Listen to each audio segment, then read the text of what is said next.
오늘 우리 함께 나눌 말씀은 목격자이니까 라는 주제로 함께 말씀 나누겠습니다. 지난 시간에 우리 부활하신 예수님이 가장 먼저 전하셨던 메시지가 있었습니다. 뭐였죠? 너희에게 평강이 있을지어다.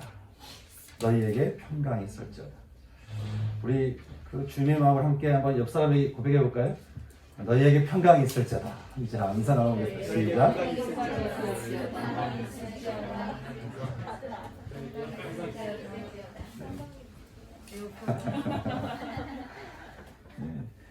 주님이 주시는 평강 안에서 여러분 한 시간도 여러분 평안하셨습니까? 예수님이 주시는 평강은 어떤 권면이나 바람이 아니라고 했습니다.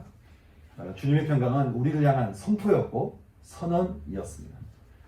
예수님이 내 곁에서 이 평강을 선포하시니까 여러분 예수님이 계신 곳에는 평강이 없을 수가 없는 것이죠.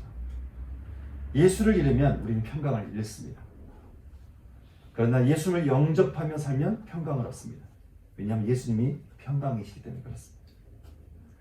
하나님과 우리 사이에 막힌 담을 헐어서 이렇게 하나 되게 하시고 우리와 우리 사이에 막힌 담을 헐어서 서로 사랑하게 하시는 이 평강 안에서 여러분 우리가 평생을 살 수 있다면 얼마나 좋겠습니까? 저는 부활의 주님이 우리에게 선포하시는 선언하시는 이 평강이 저는 저와 여러분 안에 충만할 수 있기를 주님 이름으로 축복합니다. 아멘. 부활의 주님이 제자들에게 나타나셨을 때 반응은 참 제각각이었습니다. 놀란 사람, 두려워하는 사람, 기쁜 사람, 그리고 언제나 그렇지만 믿음이 없는 제자들은 평강하지 않았습니다. 믿음이 없어서 평강을 잃어버린, 평강이 없던 그 제자들은 예수님을 앞에 두고도 어떻게 생각했죠? 예수님을 유령처럼 생각했다는 거예요. 여러분 유령하면 떠오르는 게 뭐가 있습니까? 유령하면 떠오르는 거. 뭔가 허상의 뭔가의 그림자의 그런 거 아니겠어요? 그죠? 근데 제자들이 보기에 예수님이 그렇게 보였다는 거예요. 그러자 주님이 제자들을 보시면서 이렇게 말씀하셨습니다. 너희는 왜 나를 의심하느냐? 내가 왜 부활했다는 것을 왜 믿지 않느냐? 여기 내 손과 발을 만져봐라. 봐라. 그리고 나인 줄 알아라.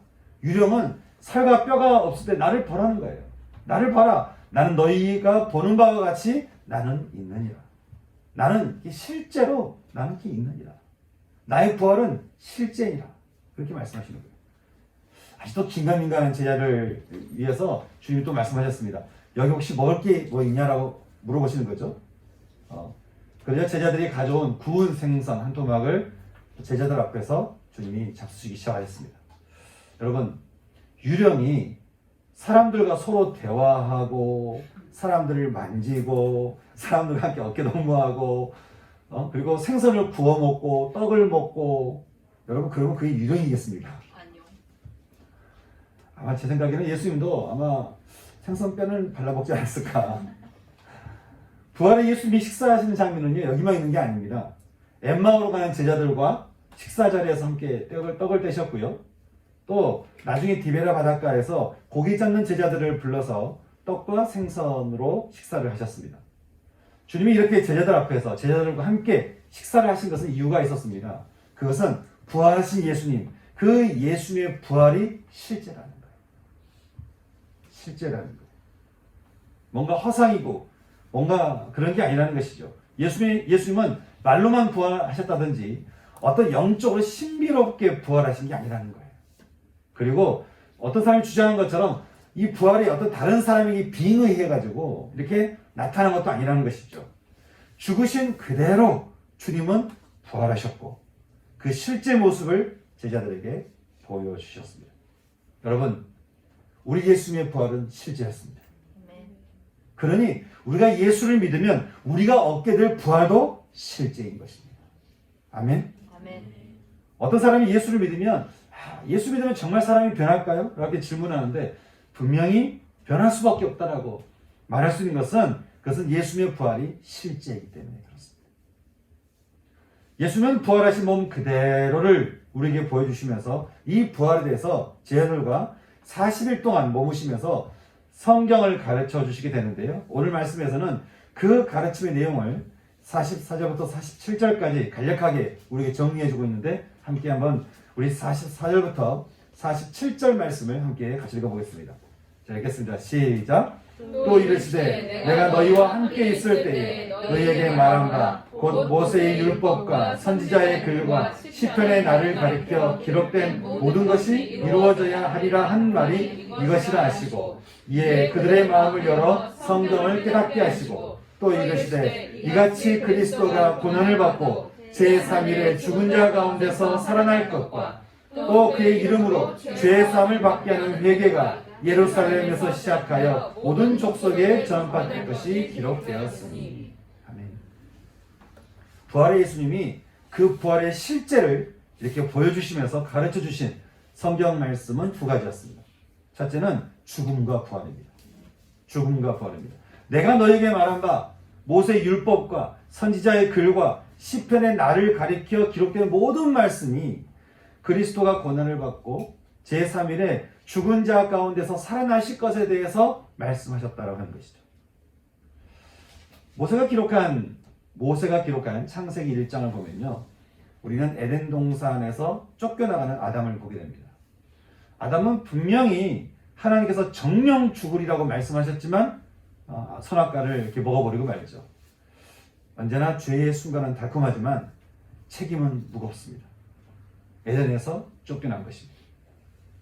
그리고 그들은 정령 죽어야만 했지만 하나님은 그를 대신에 짐승을 죽이시고는 그 피를 흘리게 해서 그 가죽으로 죄를 지은 아담의 수치를 가려주셨습니다. 짐승의 죽음으로 아담이 산 것입니다. 또 창세기 6장에 가보면 사람들의 생각과 계획이 항상 악한 거예요. 범죄함으로 인간이 한 몇 년 좀 살았을까요, 당시에? 성경을 보니까 거의 1000년 가까이 살아요. 범죄한 인간들이 세상에 꽉 찼는데 전부 죄만 짓는데 1000년 가까이 사는 것이죠. 하나님은 그런 인생을 심판하기로 결정하십니다. 그래서 위의 물과 아래의 물이 동시에 터져나오는 첫 번째 종말이 세상에 임하게 하는데, 이때 하나님은 믿음을 가진 노아에게는 방주를 주셨죠. 그리고 그 순종의 그 방주는 그들을 살리는 부활이 되었습니다. 또 창세기 22장에는 노년의 아들을 낳은 아브라함 이야기가 등장합니다. 하루는 하나님이 그 아들을 제물로 바치라는 거예요. 여러분, 아들을 제물로 바치라고 하는 이 말에 아브라함의 마음이 편했겠습니까? 아마 굉장히 고통스러울 것 같습니다. 아브라함이 아마 그렇게 생각했을지 모르겠어요. 혹시 다른 말씀을 하시지 않을까? 그런 생각을 하면서 그냥 금방 갈 수 있는 길을 천천히 3일 동안 그 모리아 산으로 올라가고 있는 그 아브라함. 우리는 이와 비슷한 장면을 복음서에서 발견하게 됩니다. 바로 아들을 제물로 바치기 위해서 하나님이 골고다 언덕 위로 오르시는 장면입니다. 하나님과 예수님은 한 분이시니까요, 하나님이 직접 아들을 내몰아서 골고다로 오르시고는 그 아들은 또 순종함으로 십자가를 지고 오르시는 거예요. 그리고 이삭을 바치는 그 자리에 어린 양을 대신해 죽게 하신 것처럼 하나님은 우리가 죽어야 하는 그 자리에 어린 양 예수를 대신해 죽게 하셨으니 이것이 바로 십자가의 죽음이었다는 것이죠. 앞으로 다가올 이 십자가를 두고 다윗이 시편 22편에서 이렇게 얘기합니다. 하나님이여, 하나님이여, 어찌하여 나를 버리셨나이까? 나는 사람의 비방거리요 백성의 조롱거리입니다. 나를 보는 자가 말하기를 그가 여호와께 의탁하니 하나님이 여호와가 그가 구원하실걸? 그가 건지실걸 하나이다. 나는 피가 물같이 쏟아졌으며 내 모든 뼈는 어그러졌습니다. 사람들이 내 겉옷을 나누며 속옷을 제비 뽑습니다. 그러나 겸손한 자는 먹고 배부를 것이며 여호와를 찾는 자는 그를 찬송할 것이라. 너희의 마음은 영원히 살지어다. 그래서 말하기를 여호와는 나의 목자시니 내게 부족함이 없으리로다. 그가 나를 푸른 풀밭에 누이시며 쉴 만한 물가로 인도하시니 내가 여호와의 집에 영원히 살리로다. 이사야 선지자가 또 말합니다. 우리는 다 양 같아서 그릇 행하여 각기 제 길로 가거늘 여호와께서는 우리 모두의 죄악을 그에게 담당시키셨도다. 여호와께서 그를 상하게 하시고 그에게 질고를 당하게 하셨은즉 많은 사람을 의롭게 하며 또 그들의 죄악을 담당하리로다. 여러분, 하나님이 이렇게 말씀하시고 또 이렇게 하신 이유가 있습니다. 그래서 우리의 평강 때문에, 우리에게 주실 평강 때문에, 우리 영혼의 평강 때문입니다. 온 세상이 하나님의 질서 안에서요, 여러분 하나님의 사랑을 먹으며 사람과 동물과 자연이 서로 사랑하는 그 온 세상의 평강을 위해서 하나님이 이렇게 하신 것이죠. 우리가 그 평강 안에 있게 되면 코로나도 없겠죠. 사람과 동물과 모든 자연의 평강이 임하는 거니까 이런 코로나도 없고 어떤 전염병도 일본의 원전수도 플라스틱 쓰레기 넘쳐나는 바다도 어떤 미얀마의 분쟁도 이념으로 싸우고 다들 자기가 옳다는 주장 때문에 학교와 직장과 집에서 끊임없이 갈등하는 이 평강 없음이 아마 멈춰질 것입니다. 하나님이 죽으시고 하나님이 부활케 하시는 구약의 모든 말씀을 통해 우리 주님이 저와 여러분에게 하시는 말씀, 너희에게 평강이 있을지어다. 너희에게 평강이 있을지어다. 저는 우리 주님의 평강이, 우리 주님이 선언하시고 선포하시고 여러분 주시려고 하니까 우리에게 가득히 임하기를 원하시는 그 마음 때문에 주님이 이렇게 하시는 거 아니겠어요? 저는 우리 주님이 주시는 이 평강이 전 여러분 삶 가운데서 충만하게 임할 수 있기를 주님의 이름으로 축복합니다. 두 번째로 부활의 예수님이 부활을 가르쳐 주시는 성경 말씀이 있습니다. 그것은 하나님의 죽음과 부활이 이제 내 삶이 되는 그런 비결입니다. 죽음과 부활이 이제는 어떤 이론으로 끝나는 것이 아니고 이제는 그것이 내 삶이 되는 비결을 말씀해 주시는데 그것은 바로 회개의 구원이었습니다. 회개의 구원. 우리의 죽음이 부활로 가는 이 하나님의 뜻이 우리에게 성취되기 위해서는 우리에게 절대적으로 필요한 것이 회개의 구원이라고 하는 것이죠. 여러분, 회개란 무엇일까요? 회개는 그렇게 어려운 게 아닙니다. 집으로 돌아가는 게 회개입니다. 여러분, 밖으로 나가는 게 편해요? 집으로 돌아가는 게 좋아요? 집으로 되돌아가는 게 회개인 거예요. 우리는 밖에서 살다가 하나님의 집으로 들어가는 게 아니에요. 우리는 종교라는 것을 뭔가를 믿기 위해서 내가 없는데 다시 종교 안으로 들어오는 게 아니에요. 하나님의 집에서 나와서 방황하며 살다가 다시 우리가 왔던 집으로 돌아가는 거예요. 누가복음 15장은 집으로 돌아오는 아들에 대해서 하나님이 밖에서 기다리고 있다라고 우리에게 이야기를 해주고 있습니다. 이게 우리를 향한 하나님의 이야기인 것이죠. 여러분 중에 혹시 아버지 집에 대한 소식을 계속 듣는데 그 집으로 돌아가지 않는 분이 혹시 있으십니까? 아니면 그 집에 갔다가 또 다시 나와가지고 또 내 마음대로 살아보려고 애쓰는 분이 혹시 여러분 가운데 있으십니까? 여러분, 우리 하나님이 집 밖에서 저와 여러분을 기다리고 계십니다. 왜냐하면 우리는 하나님의 형상과 모양에서 창조된 하나님의 자녀이기 때문에 그런 것이죠. 우리는 한 주간 그 이집트의 강력한 왕 바로에 대한 이야기를 묵상하고 있습니다. 묵상하고 계시죠? 네. 바로 왕. 이 파라오라고 하는 이 명칭은 이집트 왕의 대명사입니다. 모세가 살았을 당시에 이 파라오에 대해서 성경은 말하기를 그는 완악했고 또 그는 완강했다. 그렇게 우리에게 이야기를 해주고 있습니다. 완악했다라고 하는 말은요, 자기 마음에 딱 달라붙어서 자기 생각과 주장에 집착하는 거예요. 자기 생각과 자기 주장에 다 집착하는 것이죠. 그래서 마음이 굳어져 버린 상태를 말하는 겁니다. 그러니 모세를 통해 전해지는 하나님의 말씀이 귀에 들리지 않는 거예요. 내 생각이 집착하고 내 감정이 집착하고 내 마음이 집착하니까 하나님의 말씀이 내게 들려지지 않는 것이죠. 완강했다라고 하는 말은요, 마음의 태도가 거칠고 굳세고 아주 고집스럽다라고 하는 것을 얘기합니다. 저는 저와 여러분의 태도가 하나님 앞에 많이 이렇게 거칠지 않고 많이 위헌스럽고 부드럽게 되기를 소망합니다. 아멘. 근데 바로는 완강했어요. 완강했습니다.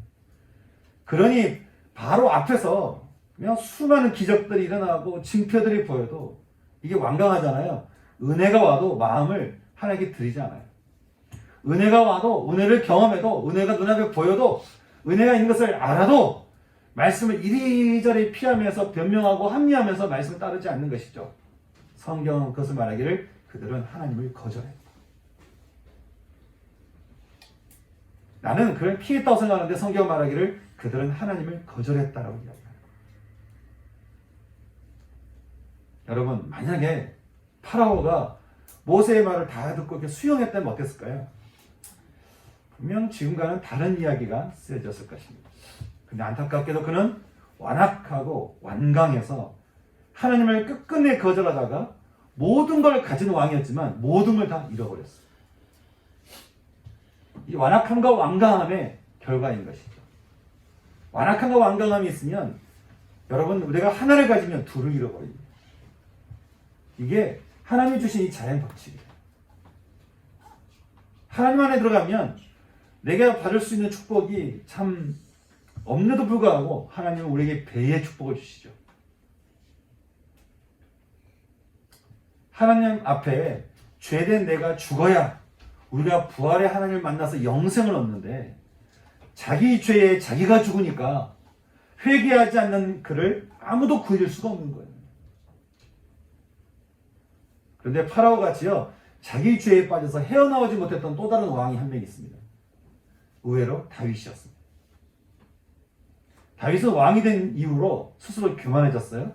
그래서 간음과 사기와 살인과 불의, 이게 보통 죄가 아니잖아요. 이런 죄에 빠져서 그만 타락하고 맙니다. 하지만 나단 선지자의 강한 꾸지람을 듣고는 그는 마음을 겸손하게 엎드리고 회개하게 되죠. 우리는 그 회개하는 모습을 시편 51편에서 보게 되는데요. 다윗이 이렇게 고백하는 거예요. 하나님, 이렇게 회개하는 거예요. 하나님, 제가 저의 죄를 압니다. 하나님, 저는 죄인입니다. 저는 죄악 중에 출생하여 지금도 내 죄가 내 앞에 있습니다. 하나님, 나를 주 앞에서 쫓아내지 마십시오. 주의 성령을 거두지 말아 주십시오. 주의 그 구원을 회복시켜 주십시오. 그리고 나의 죄를 씻어 주십시오. 하나님, 내 속에 정한 마음을 창조해 주십시오. 하나님, 내 속에서 잃어버린 그 거룩을 다시 창조해 주십시오. 하나님, 내 안에 정직한 영을 새롭게 해주십시오. 내가 하나님 앞에 정직하게 살 수 있도록 하나님, 내 영을 새롭게 해주십시오. 하나님이 구하시는 제사는 상한 심령인 줄 압니다. 하나님이여, 저의 죄에 대해서 내가 상하고 통회하며 기도하오니 이 마음을 받아주시고 주의 인자하심을 따라 은혜를 베풀어 주시며 주의 많은 긍휼을 따라 주님, 저의 죄악을 지워주시옵소서.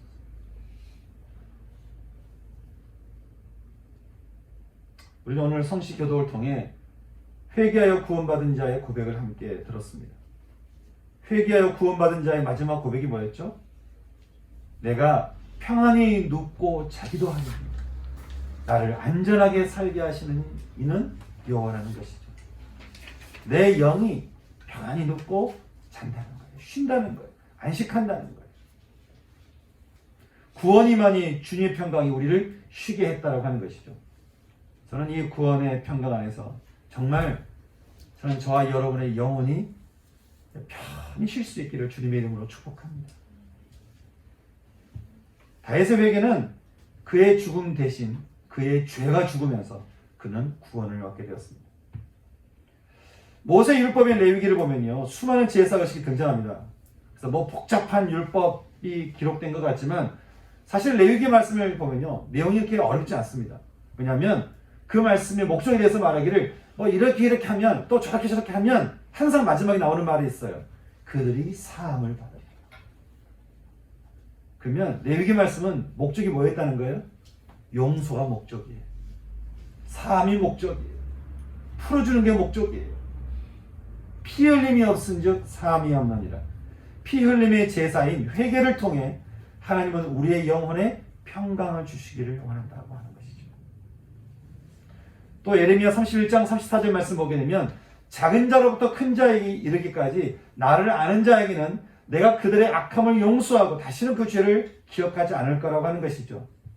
그러니 어떻게 하라고 말씀하고 있습니까? 나를 아는 자가 되라는 거예요. 나를 아는 자. 여러분, 우리는 하나님을 안다라고 할 때 머리로 아는 거, 한번 들어가서 하는 것은 안다라고 말하지 않습니다. 성경에서 이야기하는 이 안다라고 하는 이 표현은 갈라디아서 2장 20절 말씀처럼 내가 그리스도와 함께 십자가에 못 박혔나니 그런즉 이제는 내가 사는 것이 아니요 오직 내 안에 그리스도께서 사는 것입니다. 이게 하나님을 아는 것입니다. 그리고 이제 내가 육체 가운데 사는 것은 나를 사랑하사 나를 위하여 자기 자신을 버리신 하나님의 아들을 믿는 믿음 안에서 사는 것이라고 하는 것이죠.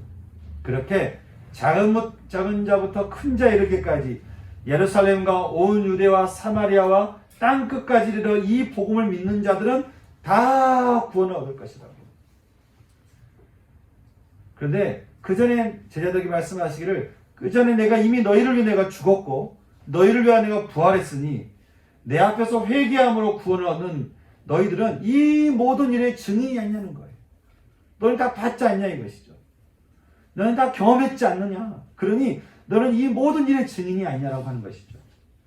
여러분, 증인이라는 말을 다른 말로 표현하면요, 목격자입니다. 목격자. 목격자는 그냥 그것을 봤다라고 끝나는 게 아닙니다. 내 안에 예수님 안에 내 인생, 그 예수님의 죽음과 부활과 또 회개를 통한 구원의 역사가 그대로 그 삶에서 전해지는 것을 말하는 거예요. 그러니 제자들은 증인이 되고 목격자가 된 것이죠.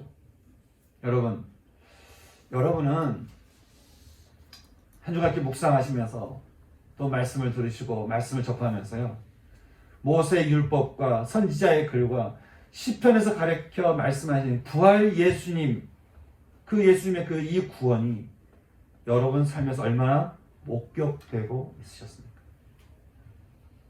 말씀은 말씀이고 내 인생은 내 인생이 아니라 내가 얼마나 주님 안에 내 안에 주님이 계시면서 그 주님의 죽음과 부활과 구원의 역사가 내 삶에서 실제적으로 일어나는 그것을 여러분 얼마나 여러분 삶에서 목격하고 계셨냐 이거예요. 여러분은 말씀의 목격자이십니까? 아니면 그냥 구경꾼이십니까? 오늘 우리가 읽은 사도행전 말씀에는요, 목격자가 된 두 사람의 이야기가 등장합니다. 베드로와 요한인데요. 사도행전 3장 말씀 보니까 성전 미문에 나면서부터 걷지 못한 사람이 베드로와 요한을 보자 그렇게 베드로와 요한을 바라보면서 혹시 나한테 뭐 줄 게 없나? 이렇게 바라보니까 그때 베드로가 뭐라고 말합니까? 나에게는 당신에게 줄 돈이 없다는 거예요. 그 사람은 돈을 말했지만 베드로는 나는 당신에게 줄 돈이 없다는 거예요. 그러나 내가 당신에게 줄 수 있는 하나 있는데 그것은 나사렛 예수의 이름으로 일어나 걸으라고 하는 것이죠. 그랬더니 성경은 말하기를 그가 걸었다라고 하는 것이죠. 이것을 보고 사람들이 몰려드니까 난리가 난 거예요. 나면서부터 걷지 못한 사람이라고 하는 것을 모든 사람이 다 아는 건데 이 사람이 일어나 걸어다니니까 얼마나 놀랐겠어요. 사람들이 전부 베드로에게 몰려들기 시작했습니다. 너무 놀라우니까 야, 이 사람이 누구인가 하고 몰려드니까 그때 베드로가 이렇게 말을 하죠. 사람들아, 왜 이를 이렇게 놀랍게 여기느냐? 내게 무슨 권능과 능력과 경건함이 있어서 이런 일이 일어난 줄 아느냐? 아니라는 거예요. 이 일은 나 때문에 나에게서 일어난 일이 아니라 이 일을 하게 하신 분이 있는데 그분은 너희가 이전에 빌라도에게 넘겨줬고 빌라도가 분명히 죄 없다고 판결했는데도 불구하고 너희가 진짜 살인자와 바꿔치기 한 그 생명이 예수였다고 하는 것이죠.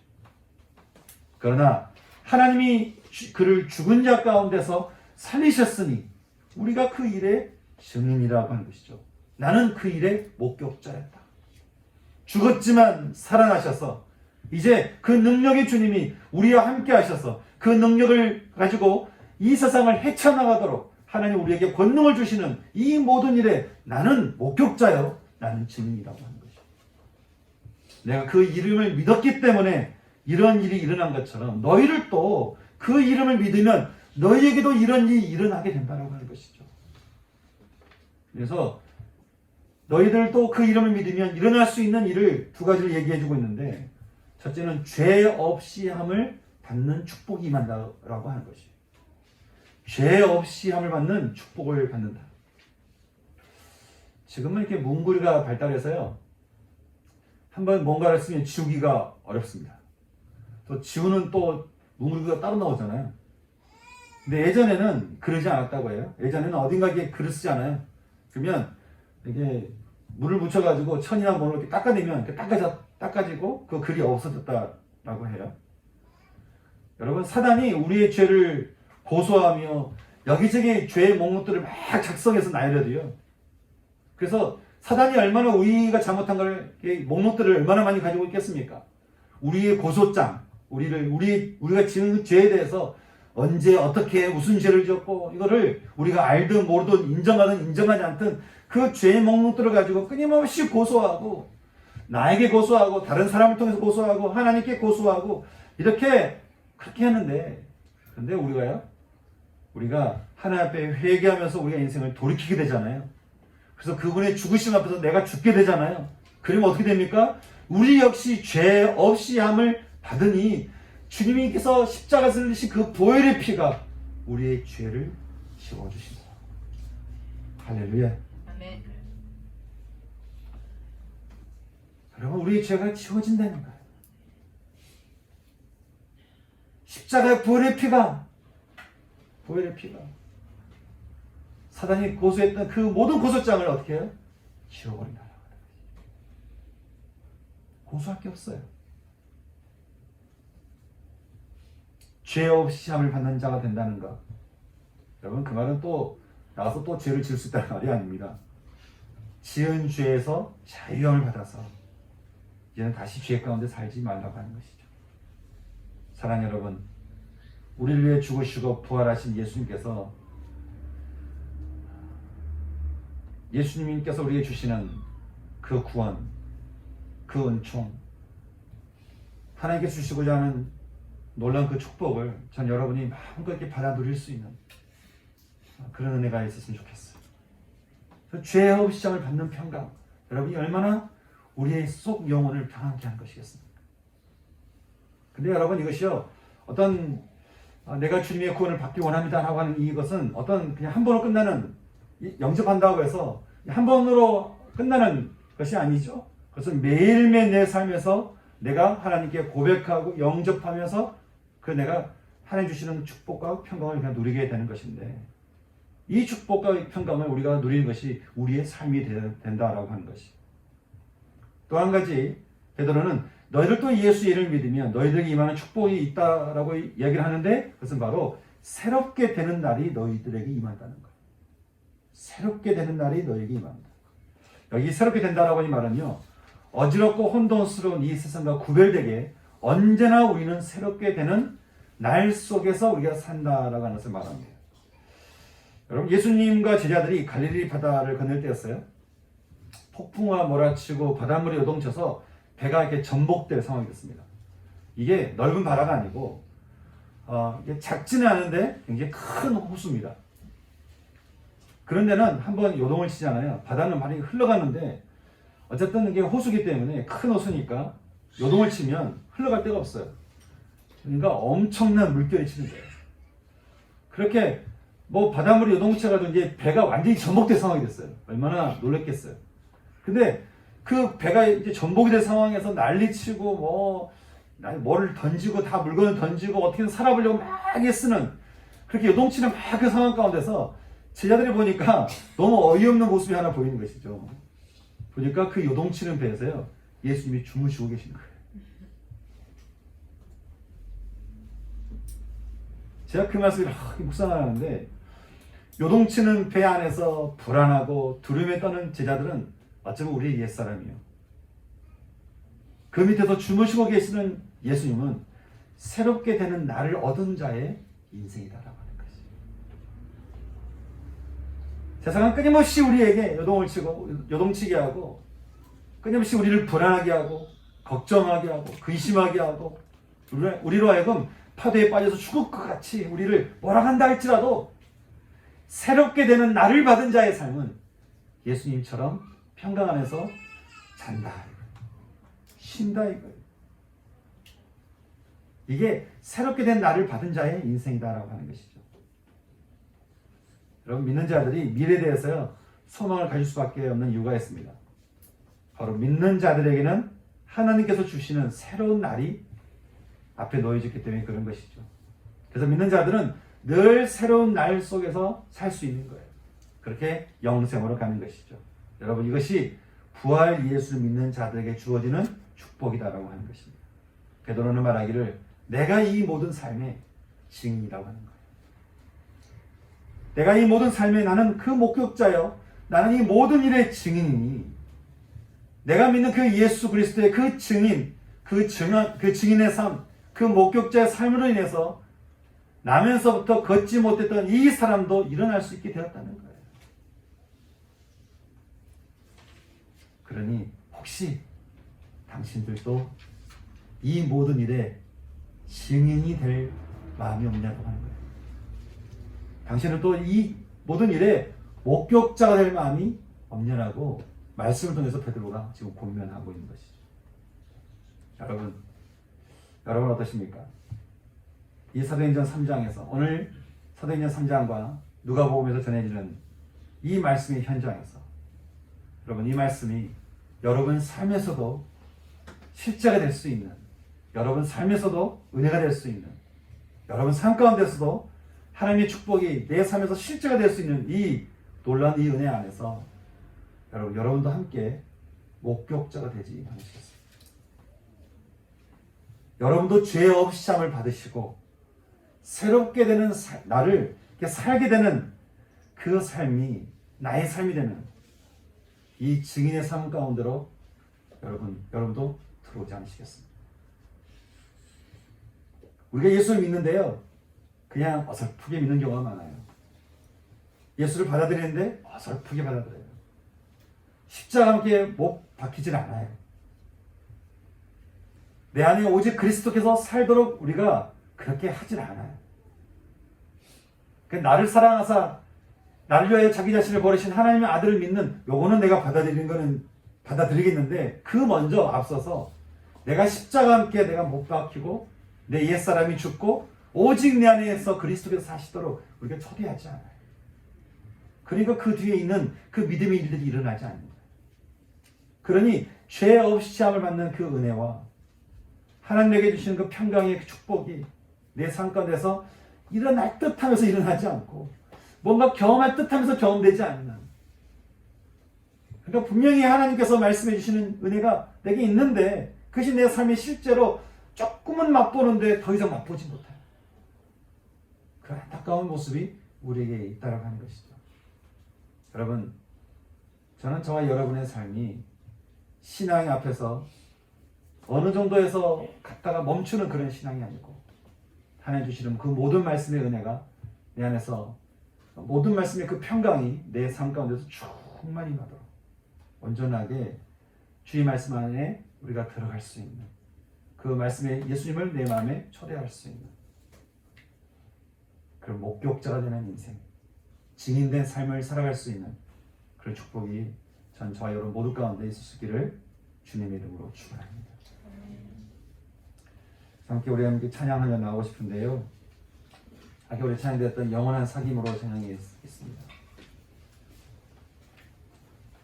이 찬양 함께 들으시면서 하나님 우리를 평강에 주님의 그 평강으로 하나님 우리를 인도해 주십시오. 성령 하나님 주님의 그 친밀한 사랑 가운데로 인도해 주십시오. 혹시 이 찬양 들으시면서 여러분 안에 회개하고 나가야 될 분이 있다고 하신다면 다윗처럼 고백하세요. 하나님 저는 죄인입니다. 내 앞에 죄가 있습니다. 하나님 저를 긍휼히 여겨주세요. 다시 구원의 그 기쁨을 다시 회복시켜 주세요. 회개하실 분은 또 찬양하면서 회개하시고 하나님이 그 증인의 삶을 인도하시는 은혜를 누리고 있다 하면 하나님 감사합니다. 제가 더 기쁜 하나님의 은혜의 바다로 들어가기를 그렇게 저를 인도하여 주시옵소서. 그렇게 찬양을 나갈 수 있는 이 시간 됐으면 좋겠습니다. 이렇게 우리 찬양 들으면서 이렇게 나갈까요? 성령이여 우리를 예수께로 예수여 우리 아버지께로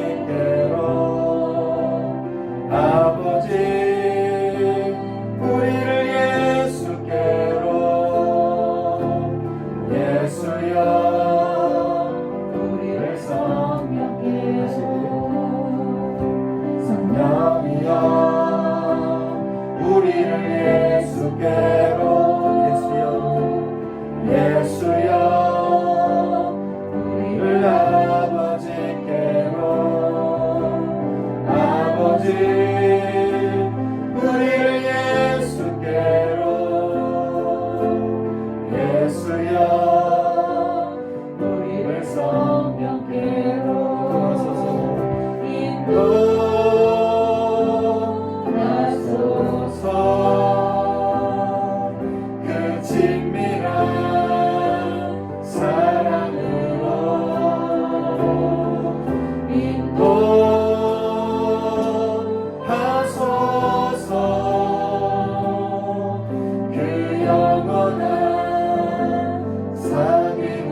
그 친밀한 사랑으로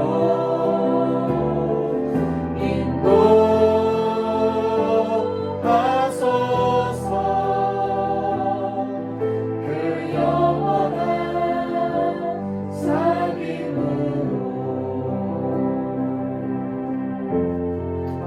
우리 주님 인도하시는 평강 가운데로 우리가 나갔으면 좋겠습니다. 주님이 우리에게 선언하셨습니다. 우리에게 선포하셨습니다. 너희에게 평강이 있을지어다. 평강이 있을지어다. 하나님, 이 말씀을 제가 아멘으로 받아들입니다. 하나님, 제 안에 하나님 평강을 받지 못하는 제 속의 죄악들, 하나님 제 속에 있는 고집들, 내 안에 그 완악함들, 내 안에 그 완강함을 주 앞에 회개합니다. 주님, 저를 불쌍히 여겨 주시옵소서. 저의 마음이 이 죄악을 주 앞에 내려놓고 기도하오니 주님 십자가 보혈의 피로 하나님 내 마음이 이 죄악을 주님 깨끗이 씻어 주시옵소서. 함께 주님 앞에 우리가 믿음으로 고백하며 주님을 초대하며 회개하며 함께 나갈 수 있는 시간 되기 원합니다. 함께 말씀으로 기도하겠습니다. 기도하시겠습니다. 하나님 아버지, 시간 우리가 주님 앞에